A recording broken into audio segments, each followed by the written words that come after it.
let's talk about social media, because one of the things that I've discovered over the years is that musicians, creative people in general, whether they're visual artists or musicians, that they hate to promote themselves. They are so loath to sell themselves or their music.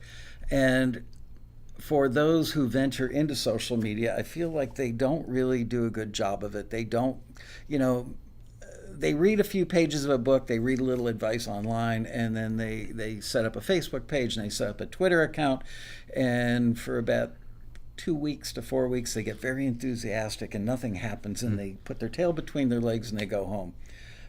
Is that your experience as well, that you see too many people just not doing it well enough and long enough? Well, I think the whole strategy around it, or lack of strategy, is the problem, Michael. What ends up happening is people think just because they're using social media that it's the same as promotion, and it's not.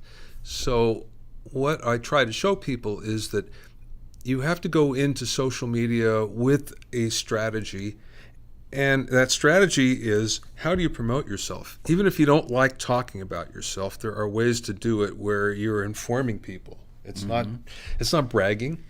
It's informing people what you're doing, how you're doing it, why you're doing it, and that usually works really well. So promotion is distinctly different from just using, and that's the big part that I try to tell people. Just because you're there doesn't mean media. Yeah, Right. just because you're using social media doesn't necessarily mean that you're using it in a way that's going to help you career-wise. One of the things I want to try to do today, and I may have to rely on you to remember this because I'm so brain dead today, but our audience is made up of composers who do instrumental stuff for television and film, songwriters and artists. So it's almost like different disciplines. And one of the questions I've gotten over the years is, well, how do I use social media for me as a composer? So just remember that when we touch on these various things, which I've largely culled from the table of contents of his book, if we can point out, this would work well for somebody that is promoting him or herself as an artist, that, you're doing live gigs. This one would work well also for a composer, or it wouldn't, and so on. So you talked about strategy. Why is it that they need a strategy? Define a strategy.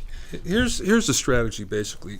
Many people think that if they're on Facebook and they have a Facebook page, or they're on Twitter or Instagram or whatever, that's enough. That's their social presence.